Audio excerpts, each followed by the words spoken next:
Well, welcome back, everyone. And as we said, we're continuing on our last chapter of James. This is going to be the last one that we discuss in James. We don't know yet what we'll be discussing the next time, but we're in chapter 5, verse 7 to 20 to the end of the chapter. So I'm reading for the NIV.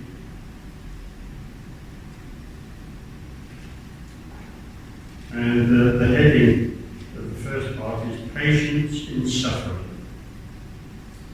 And it says, "Be patient then, brothers, until the Lord's coming. See how the farmer waits for the land to yield its valuable crop, and how patient he is for the autumn and spring rains. You too be patient and stand firm, because the Lord's coming is near.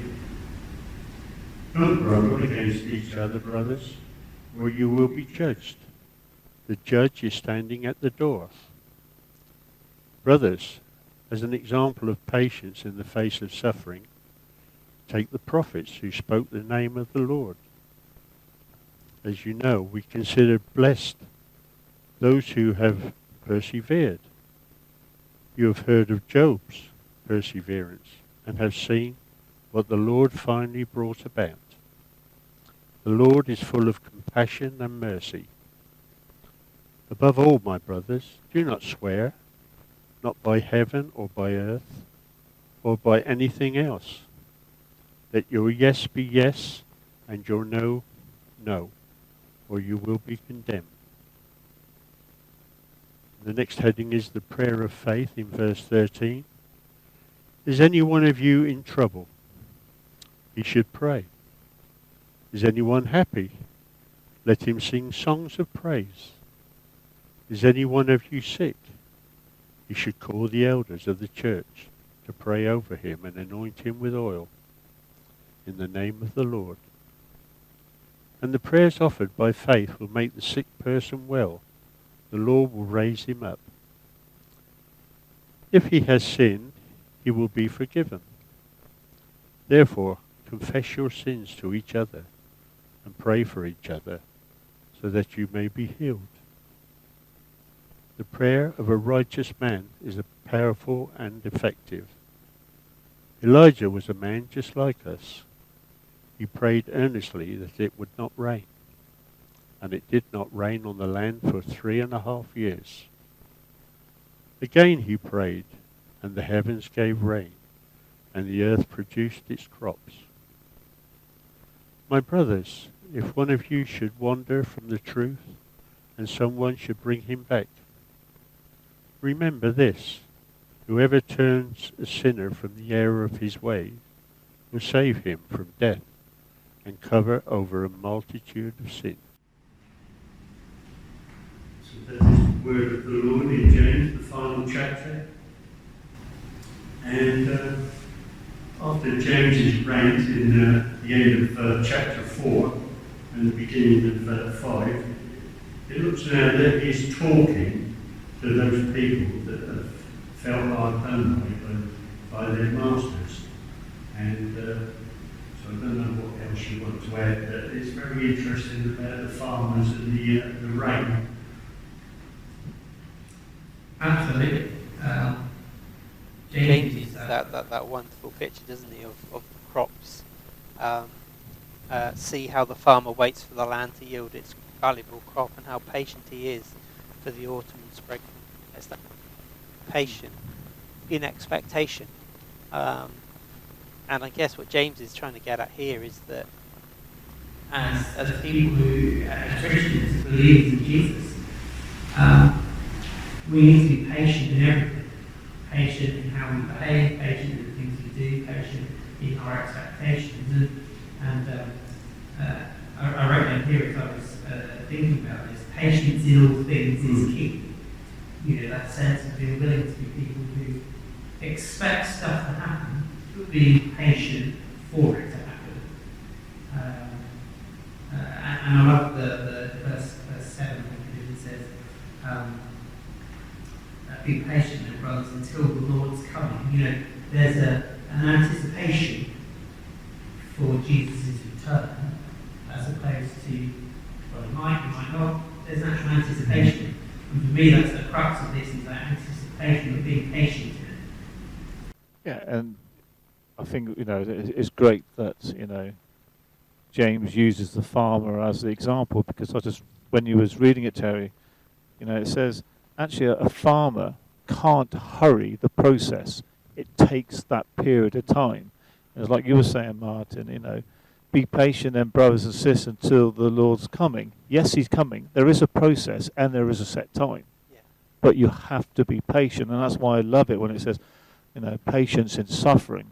And I suppose if we collectively look at each other and say, am I patient when I'm suffering or waiting to do something? The chances are, if I want something urgently, I want to hurry that process on. I'm not willing to sit and wait. I want it tomorrow. I want it today. I can't wait a week's time, maybe. I suppose the issue is, isn't it, the analogy of the farmer is that throughout the seasons, the farmer knows the right time when the harvest is coming. Yeah. He knows that if he gets his combine harvester out at the wrong time, then it's not going to yield a good crop. And that's the same with God with us, isn't it? That we often talk about God's timing in different things, and that is part of the waiting process, because our timing is different than God's, as you've just said, Keith, really about, I want it today, I want it now, and that's our society, isn't it?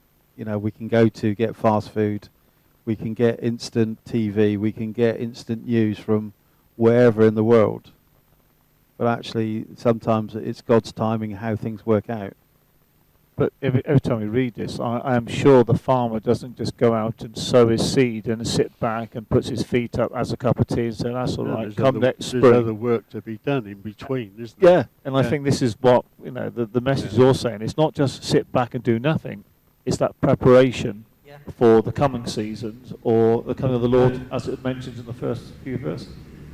The sense of preparation is key, isn't it? He really, Jesus himself talked about it, didn't he, when he was saying about expecting his coming. And he, in the passage about the 10 virgins, and actually it's in quite a few different passages, he talks about keep watch because you do not know the day or the hour of his return. Effectively, Are you ready to receive? Be prepared. Have you done everything you can to be ready? But are you patient in that readiness? Not running after every breath of wind that looks like it might be something. Be patient, expect his return, and you'll spot it. Because normally in Palestine, apparently, the first lot of rains comes October, November time, when they plough the fields and plant. And the second rain comes in the spring that waters it. But there was an analogy that I looked at in one of the commentaries where it said, is he trying to say that the first rains was the coming of Jesus, and the second rains is his return, which I thought was rather interesting. Is one of the difficult bits in this passage is when he talks about the Lord's coming is near. Yeah. Because you read that and think, well, James was writing this 2,000 years ago. Well, that's right. He expected it soon because of the things he saw going on. Maybe the stuff in Jerusalem he was aware of, the prophecies, what Jesus said, and all that kind of stuff. But of course, James, although these scriptures are inspired, James very much would have been thinking from himself at that point. James believed that Jesus would return, so he probably hoped he would return. Yeah, but of course, Jesus said himself, only the Father knows the day and the hour. And we can hope for the return, and we can think we're seeing it, and all these things happen and go on in the world, but only the Father really knows that day. Yeah. But aren't we also thinking about the Lord being near in how we define time? Oh, that's true. Yeah. 1,000 years is like one day, and one day is like 1,000 years. To God, time is different than our expectations. Yeah. I think it talks about the Lord coming near, and then it goes on to say, "Don't grumble against each other, because you'll be judged." And I think we all probably can sit here and think of the times we've grumbled about each other in some way. probably not maliciously, but we still grumble because we're human and we will do these things. Mm. But actually, there is an expectation that we will be judged by what we say and do. Yeah, I think he's writing to these people who are the ones that are feeling a bit downtrodden after what he said in chapter 4 and the beginning of chapter 5, that does not grumble amongst yourselves about how hard done by them, because there's work to be done. Yeah, he's kind of laying out, isn't he, saying, be patient. Yeah. There's hope because Jesus will return. So don't grumble. Don't really drag each other. Everything will be fine. Yeah. And when the return is. Yeah. I suppose when I was just saying that, Martin, about the grumbling side, how many times, instead of grumbling about it, just get on and do it. Use your time wisely for the benefit of, because, I'm sure collectively each one of us, and I speak of myself, I said, well, by the time I've grumbled about doing something or not doing something, I could have done it. Yeah. And this is where it gets quite difficult, it's saying, well, it's focusing your energy and strength in something practical and for the benefit of rather than grumbling and judging each other. Yeah. Absolutely. Yeah. I think one of the things James seems to do in this last bit, I don't know if he realises that he's coming to the end of his letter, but it's almost like he's suddenly thought, I better throw in this bit, I've got this bit to say, let's get it down quick. And so the things appear a bit choppy. There's stuff about patience, stuff about Jesus' return, stuff about grumbling, stuff about perseverance, all in 6 verses, 6, I don't know how many sentences I should have counted beforehand, but suddenly it's almost like he's, I better encourage you with this, and I better share with you. But of course, when he goes on to talk about perseverance, I was thinking about this. Perseverance is hard, isn't it? It takes time. It takes preparation as people to learn to persevere. When times are hard, James is probably referring back to the things he's talking about with trials and tribulations and the suffering and everything like that.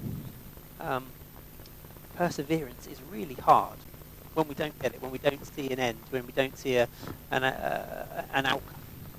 Yeah, but are we encouraged in this case, in this particular verse, of saying you are encouraged to do something rather than do nothing? Because it goes on to say the Lord is full of compassion and mercy. So actually, it's saying in this verse here is that don't sit back, feet up, do nothing. I want you to carry on doing the job, persevere. But I'm willing, through my mercy and my compassion, to forgive you when you don't quite get it right. And I think that's so true. It's easy to sit back, but actually, why not try? Why not try and get better? Why not try and do this and do that? But knowing that the Lord will give you compassion and mercy if you don't quite get it right. Yeah, it's great, isn't it? We've got another one of those James one-liners. The Lord is compassionate and the Lord is full of compassion and mercy. We've talked about that previously, hasn't it? How he's thrown in those sort of one-liners that just sort of hit you between the eyes. Yeah. And that's another one. The Lord is full of compassion and mercy. It's also, I suppose it's almost good for morale. It's a good sort of encouragement. Actually, give it a try. What have you got to lose, I suppose, is what we're asking here. Yeah. And I just love how it moves on to, about, above all, my brothers, and do not swear and all that. And it's almost keep it simple, a yes-no answer. If you don't know, just say no. But if you do know the answer, just say yes. Don't give your version of it. Don't give a slight off-slant answer. It's a yes or a no. Yeah. Your word should be your bond. Yeah, that's true. I suppose the question in a way is, though, what does he mean by do not swear? Because we take that possibly to be different in our context of how we live today. But that's like if you go into court, you swear an oath. Yeah. Tell the truth, the whole truth, and Nothing but the truth. Yeah. Yeah, absolutely. And I think you're right, Mark. That's exactly what it is. It's almost like a covenant thing. It's telling someone asks you a question. It's telling the truth as a yes or a no, as opposed to on this or by this, or